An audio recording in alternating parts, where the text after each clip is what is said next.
Hi my dear friends, welcome to ഇംഗ്ലൂസ് another episode. ഓരോ ദിവസത്തിലും നമ്മൾ സംസാരിക്കുമ്പോൾ പല ആളുകളുമായിട്ട് ഇടപഴകേണ്ടി വരും, പല കോണ്ടക്സ്റ്റുകളിൽ നമുക്ക് സംസാരിക്കേണ്ടി വരും.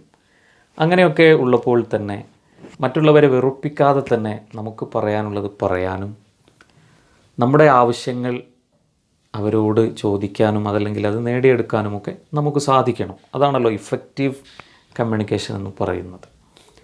ബഹുമാനിക്കേണ്ടവരെ ബഹുമാനിക്കുക, വിയോജിക്കുമ്പോൾ പോലും വ്യക്തിപരമായി നമ്മളവരെ റെസ്പെക്റ്റ് ചെയ്യുക. അതൊക്കെ നമ്മളെപ്പോഴും നമ്മുടെ പേഴ്സണാലിറ്റിയുടെ ഭാഗമായി കൂടി കമ്മ്യൂണിക്കേഷനിൽ ശ്രദ്ധിക്കേണ്ടതാണ്. അങ്ങനെ സംസാരിക്കുമ്പോൾ നമ്മൾ പല കോണ്ടക്സ്റ്റുകളിൽ പല പ്രയോഗങ്ങൾ നടത്തേണ്ടി വരും. അതിൽപ്പെട്ടൊരു പ്രയോഗമാണ് നിങ്ങൾക്ക് വിരോധമില്ലെങ്കിൽ എന്ന് നമ്മൾ പറയാറില്ലേ. നിങ്ങൾക്ക് പ്രശ്നമൊന്നുമില്ലെങ്കിൽ, അങ്ങനെ നമ്മൾ പറയുമ്പോൾ സ്വാഭാവികമായും കേൾക്കുന്നയാൾ നമ്മൾ പറയുന്നത് അനുസരിക്കും. ഇങ്ങനെ പറയേണ്ടി വരുമ്പോൾ നമ്മൾ ഏത് വാക്കാണ് ഇംഗ്ലീഷിൽ ഉപയോഗിക്കുക എന്നാണ് ഇന്ന് പഠിക്കുന്നത്. മൈൻഡ് എന്നൊരു വാക്ക് നമ്മളെല്ലാവരും കേട്ട് കാണും അല്ലേ. മൈൻഡ് എന്ന് പറഞ്ഞാൽ ഒരുപാട് അർത്ഥങ്ങളുണ്ട്. ഒരർത്ഥം മനസ്സ് വെക്കുക എന്നൊക്കെയാണ്.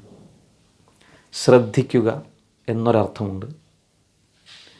മൈൻഡ് യുവർ ഓൺ ബിസിനസ് എന്ന് ചിലപ്പോൾ നമ്മൾ പറയാറുണ്ട്. നിങ്ങളുടെ ഏർപ്പാട് നോക്കിക്കോളൂ, നിങ്ങളുടെ പണി ചെയ്തോളൂ എന്നൊക്കെയുള്ള അർത്ഥത്തിലാണ്. This is none of your business എന്ന് പറയാറുണ്ട്. ഇതിലൊന്നും നിങ്ങൾ ഇടപെടേണ്ട കാര്യമില്ല എന്നാണ് അതിൻ്റെ അർത്ഥം. എന്നാൽ അതിൽ നിന്നൊക്കെ വളരെ വ്യത്യസ്തമായുള്ള ഒരു ഇഡിയം ഉണ്ട് ഇംഗ്ലീഷിൽ. എന്താണത്? If you don't mind. If you don't mind.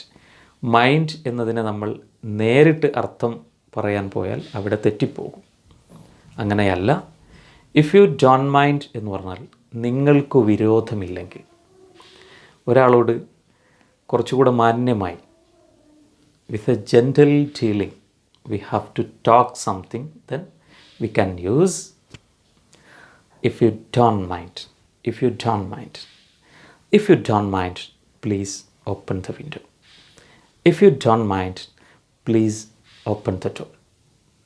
If you don't mind, please go out and smoke. അപ്പോൾ ഇങ്ങനെയാണ്. If you don't mind, please go out and smoke. വിരോധമില്ലെങ്കിൽ നിങ്ങളൊന്ന് പുറത്തു പോയി പുക വലിച്ചോളൂ. നമുക്ക് പ്രശ്നമുണ്ടാകും അല്ലേ, നമ്മെ ഇറിറ്റേറ്റ് ചെയ്യുന്നു. He is mocking. Go out and smoke. If you don't mind, please go out and smoke. ഒന്ന് പുറത്തു പോയി പുക വലിക്കൂ എന്നാണ് നമ്മൾ പറയുന്നത്. If you don't mind, please open the window. If you don't mind, please move a bit. Please move a bit. ഇങ്ങനെയാണ് ഈ പ്രയോഗം. If you don't mind. If you don't mind, please move a bit. If you don't mind, please go out and smoke. Okay. അപ്പോൾ നിങ്ങൾക്ക് വിരോധമില്ലെങ്കിൽ എന്നതിന് നമ്മൾ ഉപയോഗിക്കുന്ന പദപ്രയോഗമാണ് if you don't mind. മലയാളത്തിൽ അതിനോട് സമാനമായൊരു പദമാണ്, അതല്ലെങ്കിൽ ഒരു വാക്കാണ് ഞാൻ പറഞ്ഞത്. അങ്ങനെ നമുക്ക് പൊളൈറ്റായിട്ട് റിക്വസ്റ്റ് ചെയ്യേണ്ട സമയത്ത് നമ്മൾ ഉപയോഗിക്കുന്ന ഒരു idiom. Okay.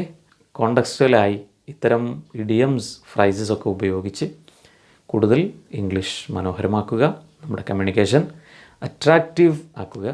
All the very best. Thank you. Bye bye. Take care.